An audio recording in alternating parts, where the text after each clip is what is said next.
하나증권 애널리스트이신 빈센트님과 함께합니다. 안녕하세요. 네, 안녕하세요. 하나증권의 네, 빈센트입니다. 반갑습니다. 반갑습니다.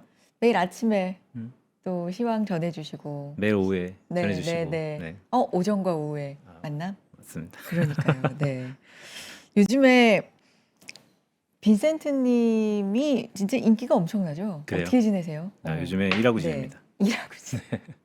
시장 대응하고 지내고요. 네. 네, 오늘 특히나 이번 주 다사다난했는데, 음, 네, 맨날 이제 대응하기 바쁘죠. 음. 다사다난한 와중에도 음, 코스피가 9천을 간 네, 진짜 역사적인 한 주였잖아요.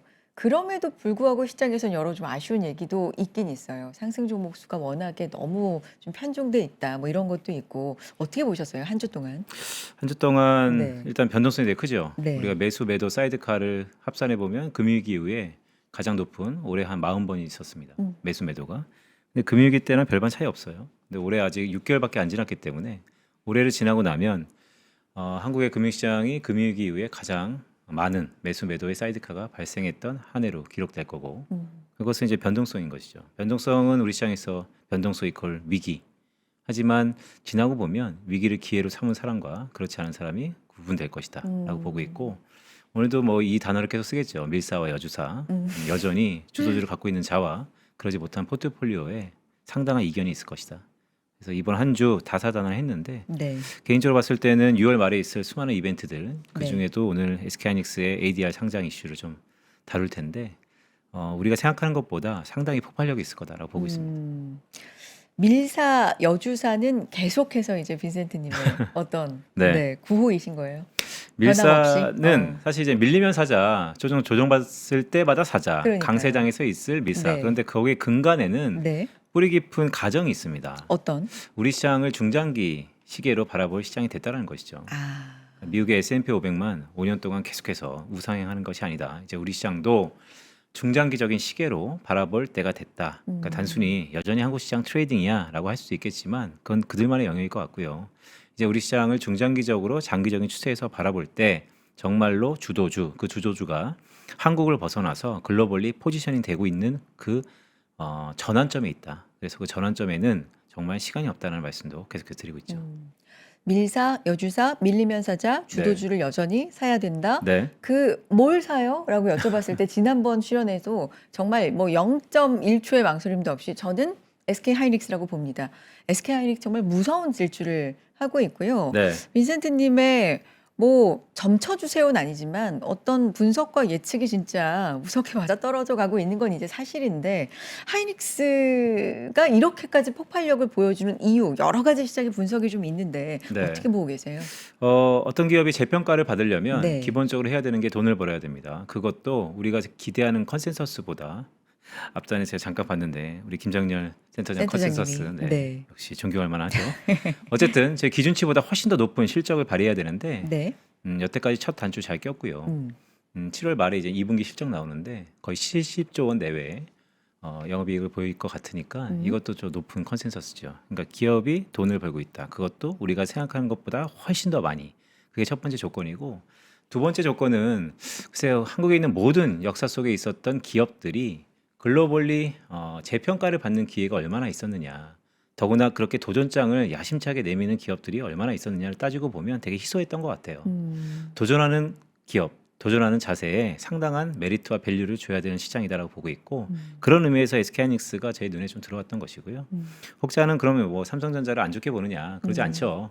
그리고 오전에는 아빠, 뭐 밤에는 엄마 이런 것처럼 삼성전자, SK하이닉스 둘 다 좋습니다. 하지만 주가의 모멘텀 측면에서 그러니까 이제 변동성과 베타라고 할 수 있는데 훨씬 더 SK하이닉스가 좀 더 제 기본적인 기호에 따라서 비교 우위에 있었다라는 말씀드리죠. 단도직입적으로 네. 280만 원까지도 80만 원대까지도 가격적으로 보면 네, 뭐 노무라에서는 500만 원을 부르기 맞습니다. 때문에 그렇게 보면은 아직 멀었죠. 정말 그걸 믿는다면. 근데 안 갖고 계신 분이 진입하기에는 높지 않은 가격이다라고 말하기에는 또 굉장히 올라간 가격이에요. 네, 그쵸? 네, 근데 투자자 입장에서는 이게 사실 제일 궁금하거든요. 네, 지금 들어가도 돼요? 네. 이것 또한 0.1초의 망설임도. 될 것 같습니다. 왜냐하면 어, 가격을 보면 비싸요. 그러니까요. 네, 200만 원, 280만 원, 뭐 조만간 있어야 300만 원대 비싸죠. 근데 기업은 참 아이러니컬한 것이 보이는 대로 볼 수 있는 것인가 아니면 보이지 않는 이면 본질적을 봐야 되는 것인가가 매우 중요한데 계속해서 저희 애널리스트들이 데이터를 갖고 얘기를 하지만 보이는 게 다니까 그게 와닿지 않죠. 그런데 그런 와닿음은 분기마다 한 번씩 발표되는 실적 시즌에서 좀 더 체감적으로 와닿을 겁니다. 실제 다음 주에 6월 24일 마이크론 실적이 있죠. 뭐 잘 나올 거예요. 하지만 마이크론이 바라보는 이익 기준으로서의 밸류에이션 거의 15배와 16배인데 거기에 한 60%밖에 안 되는 우리 SK하이닉스 여전히 벌어들이는 돈 이익에 비해서 SK하이닉스가 싸다라고 감히 말해서 할 수 있는 거죠. 더구나 이 싸다와 안 싸다는 추정치에 따라서 또한 현재 금리에 따라서 다양한 방정식과 로지컬한 공식에 의해서 지금의 숫자들이 나와요. 근데 그런 거를 벗어나서요. 그냥 이 기업의 흐름을 볼 때 이 기업은 계속해서 뒷걸음질 치지 않습니다. 저는 이것이 앞으로 AI 혁명 속에서 전환기 속에서 뒷걸음질 치지 않는 기업에 대한 메리트가 상당히 있을 거라고 봐요. 미국의 수많은 스티븐 잡스가 만들었던 회사 또한 지금 일런이 만드는 회사 모두 뒷걸음질 친 적이 없습니다. 그렇기 때문에 계속해서 지금의 틀을 깨고 도전하는 이 기업에게 새로운 재평가가 있을 것이다. 더구나 오늘 오전에는 MSCI의 한국의 워칭리스트 18개 항목 중에서 5개가 이제 미스 난 거죠. 선유국에 들어가려면 한 2개 정도밖에 미스가 안 나야 되는데 5개가 났다는 것은 사실상 힘듭니다. 올해. 와치리스트에 들어가기가 조금 어렵죠. 희박해졌다, 네. 어려워졌다. 어려운 겁니다. 네. 근데 이제 그게 1년 뒤에는 개선될까? 노력은 하겠죠. 네. 근데 국가 단위에 들어가는 것과 네. 기업이 들어가는 게 어디가 더 쉬울 거냐를 감히 말씀드리면 저는 SK하이닉스가 좀 더 국가 차원에서보다는 좀 가벼울 것 같아요. 그래서 그런 부분들이 오늘 막 속보 나오더라고요. 저는 7월 말에서 8월 초 ADR 상장이 이제 가셔야 될 거다, 상장할 거다라고 보고 있는데 오늘 속보를 보니까 뭐 7월 말에도 한번 해볼 가능성이 있다, 뭐 이런 네. 얘기 하더라고요. 어쨌든 세상이 원하고 시장이 원하고 그 SK하이닉스가 그렇게 도전하고 있다. ADR 상장은 뒤에서 다시 한번 말씀드리겠지만 네. 뭐 없던 건 아닙니다. 미국에 가니까 ADR이고 글로벌리 가면 GDR인데 여전히 밸류에이션을 높게 받을 것이다. 그런 의미에서 아까 말씀 주셨지만 제가 왜 이렇게 갑자기 이렇게 망설임 없이 말씀을 드리는 이유는 딱 하나예요. 제가 제 스스로 하루에도 100만 번 물어봅니다. 지금 사야 되는가? 오늘 아까 1시쯤 시장의 색깔이 바뀌었잖아요. 흔들렸죠. 네. 네. 8,000 금요일. 네, 네. 오늘. 그러다 보니까 오늘 금요일 기준으로 1시쯤 갑자기 급락했더라고요. 네. 우리나라 축구 지자마자 갑자기 급락했는데 그래갖고 이런 생각하다가 야 그럼 이 가격대에 과연 누군가 나에게 지금 사야 되라고 물으면 나는 무슨 얘기를 해야 될까? 네. 많은 고민 끝에 오늘 또 홍선혜 앵커 만난다 그래가지고 네. 물어보실 것이다. 그래서 그 결론에 대해서 그냥 얘기하는 겁니다. 그렇죠. 제가 또 여지없이 여쭤봤고 네. 0.1초의 망설임도 없이 그럼요. 지금 들어가도 되죠. 이렇게 말씀해 주셨는데 사실 이게 뭐 느껴지시겠지만 쉬운 어떤 답이 아니라 수십 번 하루에도 생각을 하면서 지금 들어가도 될까라는 것에 대해서 이제 이유를 스스로 네. 생각을 하시는데 바로 좀 들어가 보죠. 그러니까 왜 그러면 오늘 하이닉스 얘기만 할 건 아니에요. 그런데 워낙에 하이닉스를 주도주로서 강력하게 말씀을 하시기 때문에 그 근거는 우리가 탄탄하게 들어볼 필요가 있기 때문에 그 얘기부터 좀 자세하게 하고 가겠습니다. 하이닉스를 둘러싼 소위 호재가 굉장히 많잖아요. 재료가 네. 대표적으로 말씀해 주신 ADR 상장이고 이게 뭐 7월 말 8월 그러면 필반 지수에도 네. 들어갈 수 있고 뭐 이런 뭐 주주 환원 얘기도 최근에는 나오고 오늘은 그런 얘기도 나왔더라고요. 6월 말쯤에 일론 머스크하고 네. 최태원 회장과 만난다. 그러면 테라펩 이슈에 대해서도 또 논의할 예정이다. 그러니까 하루가 지나면 호재가 계속 쌓이는 게 또 하이닉스가 맞는 거는 같아요. 네. 일단 ADR이 제일 커요. 그 호재 중에서. 그렇죠. 네. 왜냐하면 이 메모리 반도체를 바라볼 때 과거의 경험들이 있죠. 항상 5년 사이클로 무너졌었다. 무너진다는 것은 장이 무너진다고 산업이 무너지는 게 아니고 가격이 천정부지로 높을 수 없다. 그러면 공급단에서의 또 다른 물량이 결국 보이지 않는 손에 의해서 가격의 하락을 만들었고 가격의 하락은 매출의 하락으로 아니면 상승폭의 경감, 둔화로 이어질 수 있으니까 그게 주가의 모멘텀 측면에서는 정점이 닿았던 게 과거의 패턴입니다. 메모리 반도체가 과거 PC, 노트북, 지금 셀폰까지 이어지면서 뭐 데이터 센터로 오고 있죠. 그 주기가 5년이다, 2년이다, 1년이다, 아니 다시 인프라로 밝혀지다, 모든 것들이 있는데 가장 핵심이 뭐냐라고 보면 이 기업을 재평가 받을 수 있을 거냐입니다. 그게 관건이에요. 앞에서 노무라는 500만 원, 저희 하나증권도 300만 원 이상의 지금 타겟 프라이싱을 보고 있는데 네. 여의도에 수많은 사람들이, 수많은 애널리스트들이 다 추정치를 발표하고 있죠. 그런데 그것은 이익 단위 거준 기본 설명 변수예요. 거기에 믿어 의심치 않습니다. 우리가 생각하는 것보다 AI는 폭발적으로 늘어나고 있고 거기에 이 기업은 메모리 반도체 HBM3에서 4도 처음에 삼성전자가 만들어서 초격차를 뺏겼느냐 얘기하지만 저는 오히려 뺏기고 안 뺏기고보다 중요한 게 아니고 그러면 SK하이닉스가 그걸 얼마나 빨리 캐치업할까.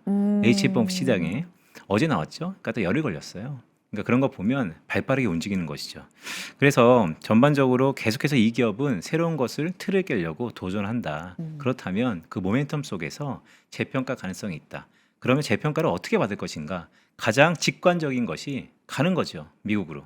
근데 그게 지금 시험대에 올랐다. 그래서 ADR은 우리가 생각하는 것보다 뭐 SK스퀘어의 지주사의 지분 20%를 보호하기 위해서 한 5%, 한 0.2%만 상장할 것이다. 그래서 국내에 있는 주주, 우리 국내 주주의 희석 없이 신규 발행, 그 신규 발행 쪽에서의 좀 더 우리 주주의 가치가 희석되는 것을 보완하기 위해서 주주 환원 이런 것들은 그냥 산수예요. 제가 볼 때. 아, 더 중요한 것은 과연 미국 시장에서 재평가를 받을 수 있겠느냐. 그래서 시기가 중요합니다. 7월 말에 2분기 실적 나올 겁니다. 실적이 나오면 다양한 의견들이 있을 겁니다. 2분기까지는 오케이. 3분기 괜찮을까? 그 이후에 삼성전자의 저 HBM4, 4E에 대해서 추격자에 대한 우리가 과연 할 수 있을까? 수직 계열화가 가능한 삼성전자와 연합군이 할 수 있는 TSMC와 등등 한미 반도체에서 부품받고 있으니까 이런 연합군이 승리할 수 있을까? 그런데 이런 생각을 좀 해봐요.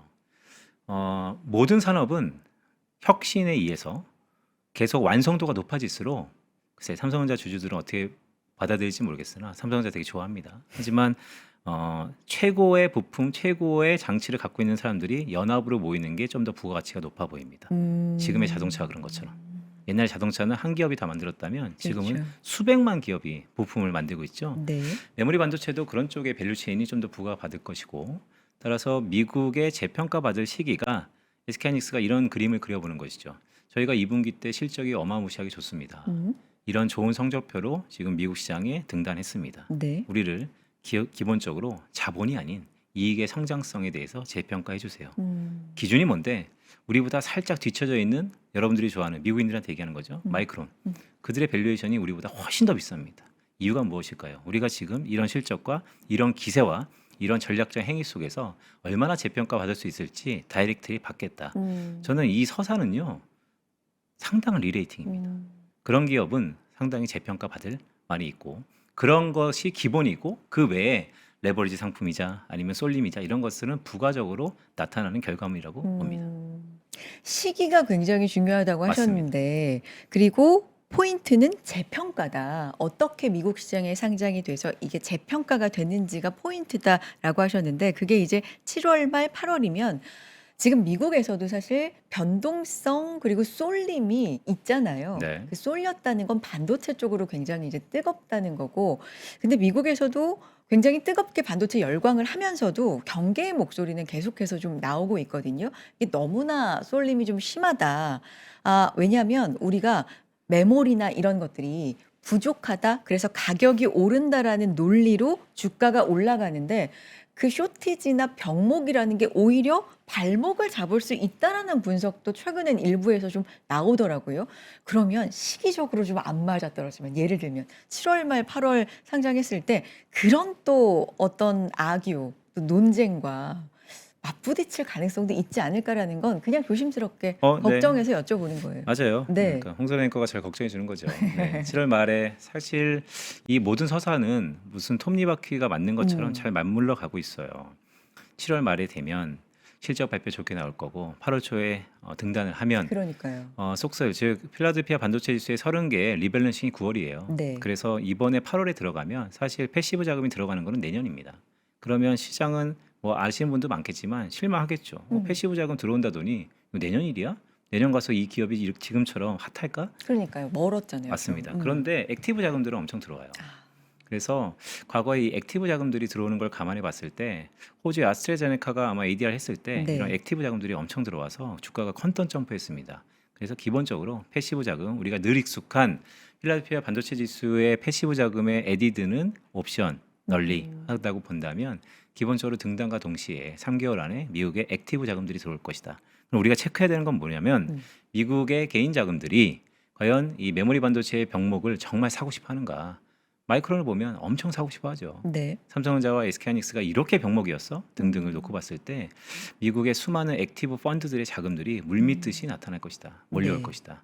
그런데 ADR 상장하는 물량이 그렇게 많지가 않다. 네. 그러면 이제 수요와 공급에 의해서 가격은 올라갈 것이다. 그 빈센트 님이 나오신다 그래서 또 마침 이게 제가 찾아보니까 궁금했는데 하나증권에서 나온 보고서였더라고요. 네. 그래서 찾아본 게 지난달 19일쯤에 나온 하나증권의 보고서인데 왜 최근에 삼전과 닉스가 삼전은 살짝 지지부진할 때 하이닉스도 달려가고 이러다 보니까 시총 격차에 대한 얘기를 좀 많이 하거든요. 근데 그때 보고서에서 하나증권 쪽에서 어떤 얘기가 나왔었냐면 좀 그리고 시장에 화제가 됐었어요. 뭔지 눈치채셨을 텐데 네. 현 강세장의 종료 시점은 SK 하이닉스 시총이 삼성전자를 넘어서는 경우다라는 보고서가 사실 있었거든요. 근데 지금 약간 좁혀가고 있다는 거는 계속해서 우리가 좀 확인하고 있잖아요. 네. 이 부분에 대한 빈센트님의 의견 듣고 싶습니다.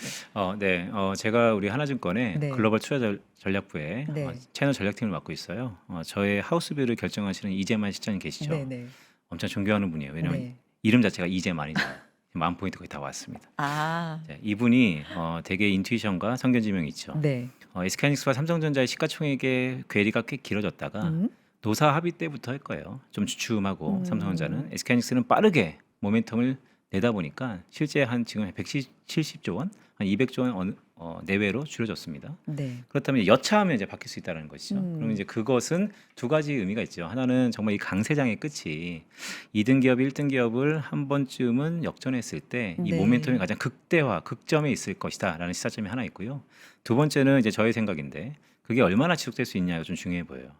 저는 상반기에 아니면 조만간 한 번은 역전될 가능성이 늘 있다고 봅니다. 실제로 그럴 가능성을 벌써 한 1년 반 전인 것 같아요. 그때는 막 기대 섞인 희망 섞인 얘기로 이런 모멘텀이었으면 한 번쯤은 1등과 2등이 바꿔봐야지 좋을 것 같습니다. 거기에 가장 드리고 싶은 메시지는 뭐였냐면 미국 보세요. 엔비디아 애플 계속해서 엎치락 뒤치락 하면서 자금 몰리고 우상향하지 않습니까?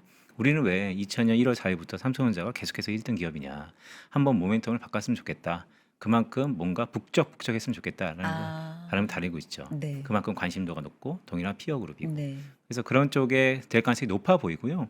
역전하고 그게 얼마나 지속되냐에 따라서 좀 다를 것 같아요. 그런데 저는 엎치락 덮치락 하는 것을 여전히 꿈꾸고 있습니다. 올해 하반기에 우리가 만 포인트 시대에 우리는 어떠한 투자 전략을 보여야 될까라고 보면 1등과 2등이 자고 일어나면 코스닥이 맨날 바뀌잖아요 지금. 근데 우하향하면서 바뀌는 거 말고 우상향하면서 1등과 2등 어떻게 보면 같이 가면서. 맞습니다.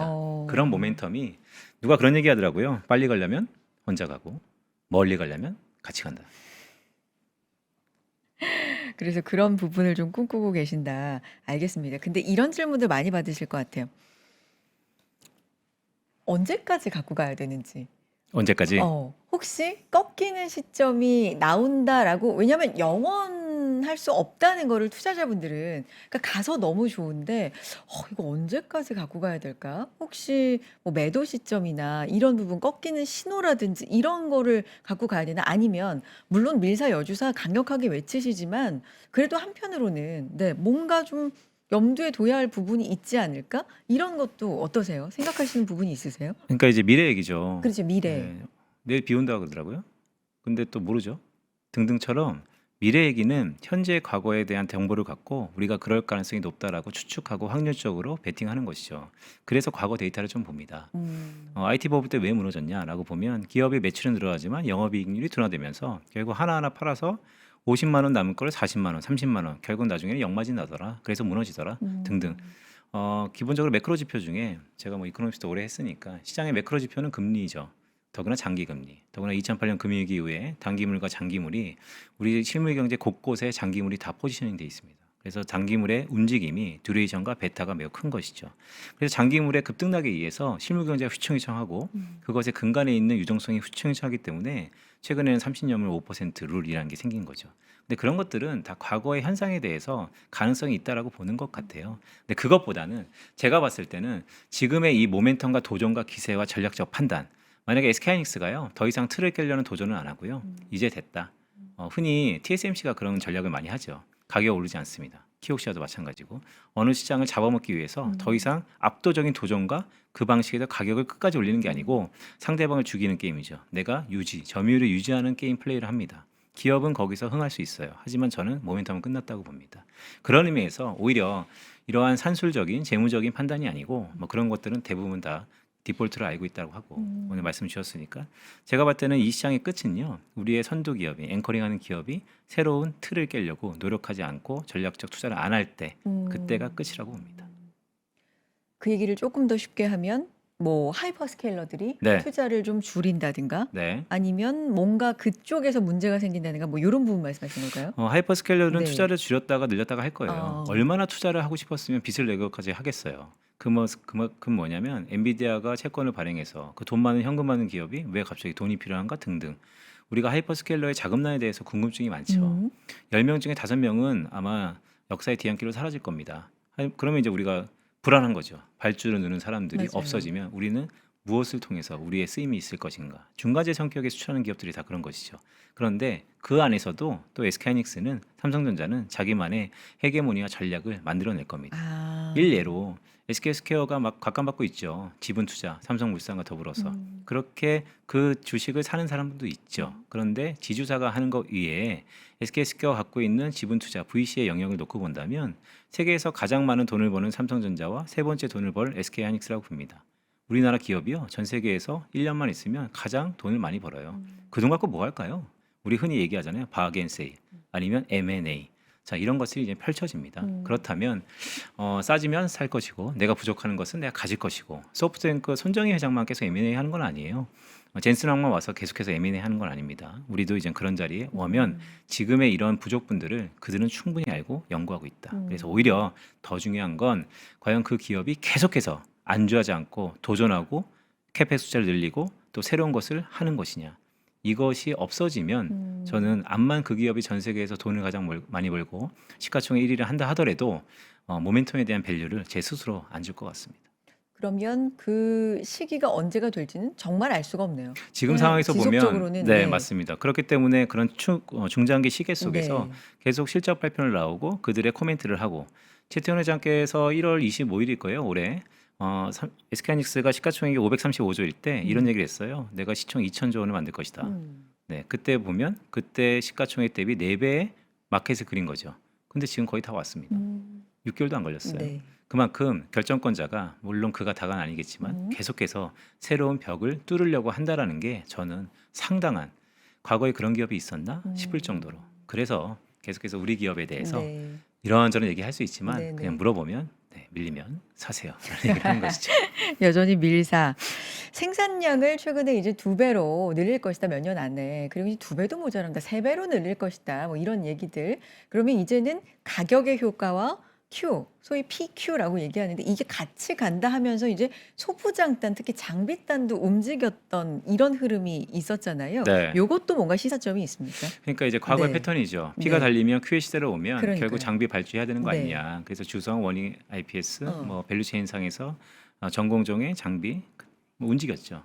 그런데 과연 글로벌리 메리트가 있을 것이냐, SK하이닉스가 움직인다고 그 글로벌 밸류체인 상에서 움직일 것이냐 이런 것들을 한 쿠션 먹는 것 같아요. 그게 어떤 얘기예요? 그러니까 이제 어. 그것을 보고 네. 워킹하면 그러니까 스프레드아웃 시차가 있다는 것이죠. 아. 그러니까 여러 가지 생각이 있습니다. 과거의 다양한 패턴들이 없어진 건 아닌 것 같아요. 그런데 우리 시장이 되게 빠르게 오르면서 시가총액이 괄목할 만하게 높았고 포인트가 9,000포인트가 있기 때문에 아마 여기서 지지부진하고 불안이 떤다면 모든 사람들의 마음은 비슷할 것 같습니다. 도대체 확실한 건 뭐지? 도대체 지금보다 그러니까 무슨 월드컵 같죠? 이상형 월드컵처럼 2대1로 2대1로 계속 좁혀나가는 것이죠. 그래서 결국에는 선택의 폭이 하나로 좁혀지지 않을까. 우리가 맨날 얘기를 합니다. 오늘 SK하이닉스와 삼성전자가 오릅니다. 그러면 코스닥은 작은 빠지고 얘가 좀 주춤하네요. 그럼 코스닥이 좀 오르고 그런 것들이 지금은 그냥 그런 유형의 패턴과 자금들이 그렇게 움직이는 시장인 것 같아요. 그래서 과거의 그 패턴과 전략이 없어진 건 아니지만 지금은 잘 먹히지 않는 시장 같다. 네. 그 누구도 본 적이 없는 사실 장이잖아요. 네. 9,000포인트라는 것도 그렇고 지금 시장의 이제 뭐 상황도 그렇고 그렇기 때문에 사실 이제 뭐 빈센트 님도 그렇고 여의도의 많은 전문가들께서도 본 적 없는 장을 지금 대응을 하고 계신 걸 텐데 반도체도 사실 예전에 보면 그냥 저의 짧은 지식으로는 음 이렇게 수요가 엄청나게 몰려와서 증설을 해 놓으면 네. 그 사이클이란 게 있기 때문에 이게 또 재고가 되고 그러면 다시 사이클이 아래로 내려가고 인제 이런 게 안 먹힌다. 그게 바뀌었다라는 게 요즘의 논리잖아요. 거기에는 LTA라는 뭐 장기 공급 계약 이런 것도 근거로 뭐 제시가 되고 빈센트 님 생각에는 요게 지금 어떤 과정이라고 생각하세요? 이제 완전히 바뀐 거예요? 어 바뀔 가능성이 높다라고 점쳐지면서 이 어. 시장을 보고 있죠. 아. 그런데 여전히 보이지 않는 손, 인빌리저블 핸드라고 그러는데 수요와 공급에 의해서 결국 네. 말씀하신 것처럼 증설 이후에는 가격의 네. 둔화 압력이 상당히 있을 겁니다. 그러니까요. 그래서 그 시장은 그래서 또 균형점을 찾아가는 것이죠. 그게 과연 이제 그런 것들이 이제 사이클을 만드는 것이고요. 과연 이번에는 좀 다를까? 어. 이번에 인프라를 다 깔고 있습니다. 또는 계약 조건이 아까 네네. 말씀하셨던 것처럼 2007년도에 조선 사업에 있었던 LTA가 아니고 이번엔 좀 더 파격적으로 하는 LTA입니다. 어. 결국 좋다. 결국 이 사이클이 하더라도 이 사이클이 고점이 좀 연장될 것이다. 막 이런 이견과 논란이 있는데요. 저는 네. 개인적으로 사이클을 논하기에는 네. 여전히 이 AI 시대의 정의가 아직 덜 된 것 같다. 아. 네, 계속 그 말씀 드려요. 모든 네. 사람들이 사이클의 끝을 볼 때 어. 백투 베이직 다시 한번 네. 처음으로 가서 이 AI 시대에 정말 AI를 뭐라고 정의하고 있는가. 그게 정의가 되면 그때부터 사이클을 논할 것 같은데요. 지금은 아직까지 그런 단계는 아닐 것이다라고 보고 있습니다. 아직은. 네. 네. 갈 길이 멀다. 구말리. 구말리다. 알겠습니다. 이번 주 내내 좀 보면 계속 시장이 뭐 급등락을 왔다 갔다 하다가 9,000이라는 걸 달성을 했고 근데 이제 마무리가 되는 금요일 시점에서 여러 가지 이슈가 좀 나왔어요. 미국과 이란 잘 합의되고 만나는 것 같다가 돌연 뭐 안 간다. 네. 스위스행도 취소가 되고 연기가 되고 뭐 이런 것들 우리가 수많은 그런 사이드카를 겪었듯이 이런 것도 만약에 흔들린다면 매수의 기회라고 보세요? 네. 아 이것도 뭐 일초의 망설임도 아, 없이. 왜냐면 그 네. 얘기도 되게 스스로 맨날 복귀하는 거예요. 그래요? 만약에 조정이 이란 전쟁 때문에 온다면 그거는 매수 기회다. 이란 전쟁의 장기화도 매수 기회다. 왜냐면 이란 서명이 연기됐다. 물류 쪽에서의 등등으로. 그래서 아시아 증시 전반적으로 한국뿐만 아니고 뭐 상해, 일본 다 하락폭이 컸습니다. 그런데 제가 딱 유가를 봤죠. 유가는 생각보다 크게 튀지 않더라고요. 결국 지금의 노이즈, 소음이라고 보고 있고요. 원래 이제 시그널과 노이즈라는 얘기 많이 하는데 이란 전쟁 때문에 EIA, IEA 실물 경제들 비축류가 많이 줄었습니다. 이제 병목 현상이 너무나 오래됐습니다. 이 생산 시설을 다시 한번 복구하려면 듀레이션, 시차가 걸릴 겁니다. 그래서 유가는 높은 상황입니다. 이런 것들은 글쎄요, 그렇게 가능성이 있다 하더라도 금융시장에서의 이 악재들을 전부 다 프라이싱은 우리가 모르는 사이에 천천히 하고 있다. 그래서 만약에 그런 것 때문에 밀린다면 훨씬 더 자신 있게 오히려 그때가 기회다라는 말씀도 드립니다. 전쟁 이슈로 다시 한번 흔들린다면 요건 기회다. 네. 자신 있게 말씀해 주셨고 그러면 이번 주에 또 있었던 FOMC는 네. 어땠어요? FOMC는 네. 상당히 심각하게 받아들여야 합니다. 아 그래요? 이건 또 약간 표정이 달라지시네요. 네, 왜냐하면 저도 뭐 페드워처 한 10년 했죠. 네. 그동안 우리가 생각했던 FOMC의 모든 분석 툴 다 필요 없게 될 겁니다.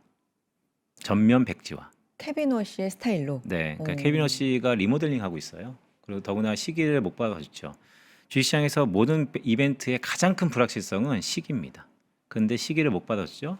연말까지 그게 성공이든 실패건 끊는다. 일단 쉼표를 친다. 저는 이것은 상당히 경각심을 주면서도 불확실성을 극소화시켰다라고 보고 있고요. 전략적 모호성을 지니고 있죠.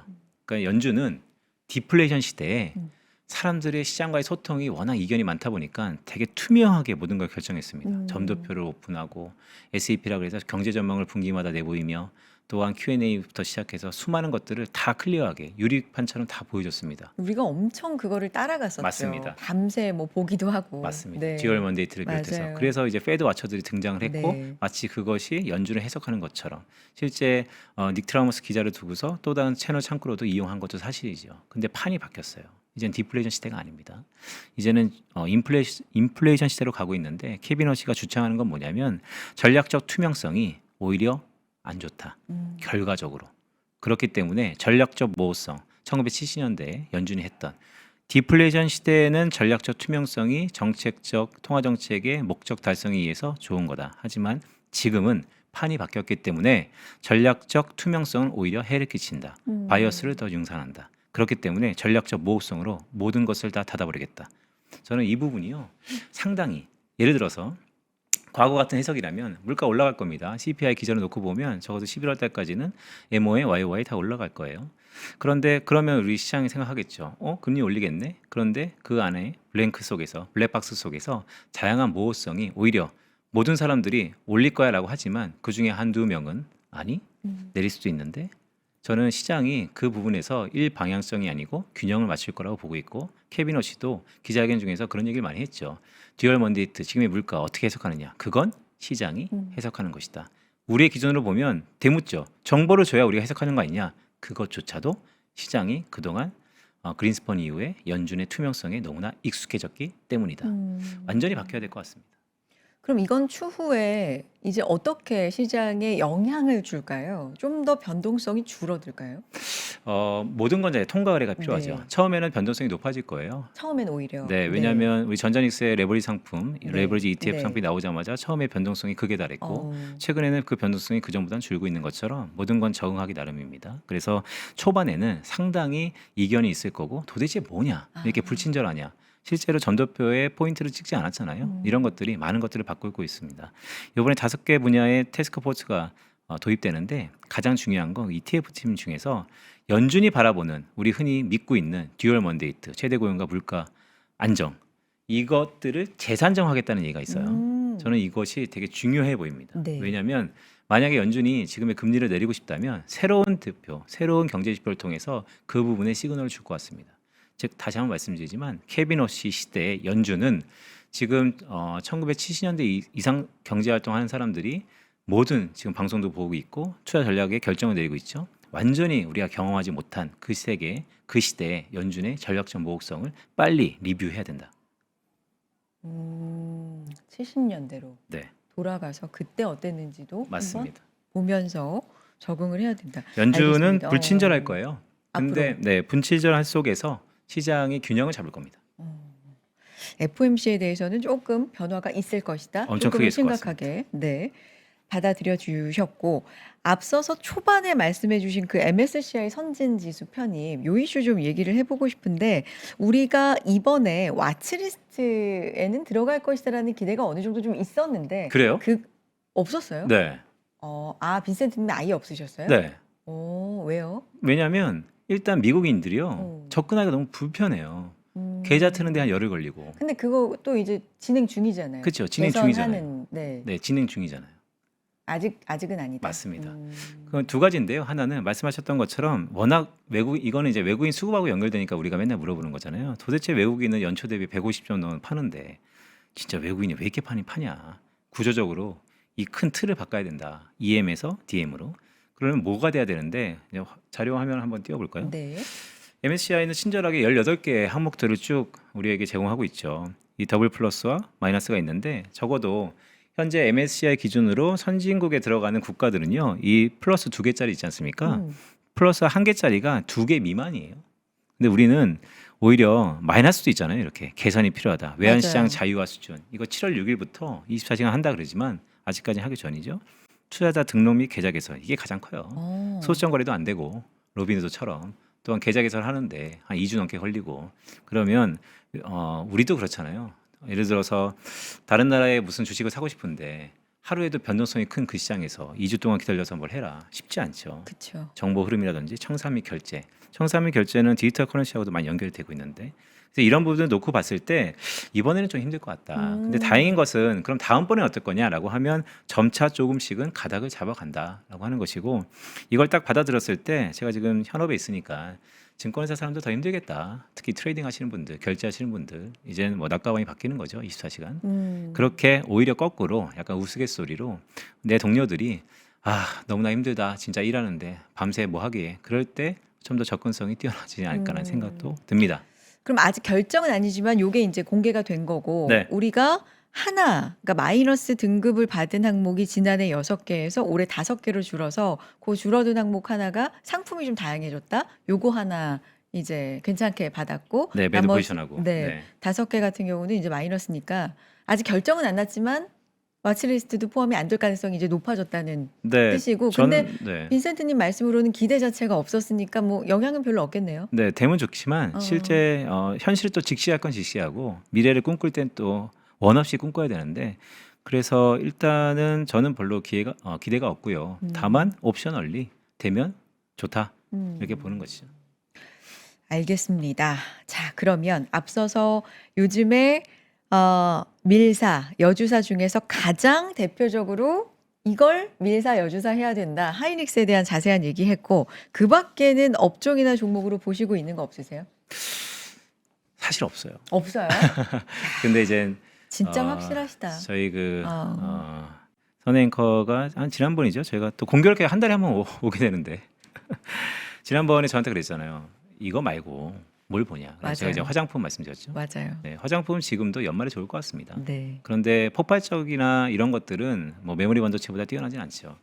근데 이제 AI 시대에 어디에 투자해야 되냐라고 말씀드리면 저는 이제 병목에 투자해야 된다라고 말씀드려요. 일론 머스크 얘기 좀 해볼까요? 일론 머스크가 스페이스X 상장에 성공했죠. 시가총액 4위까지 갔고.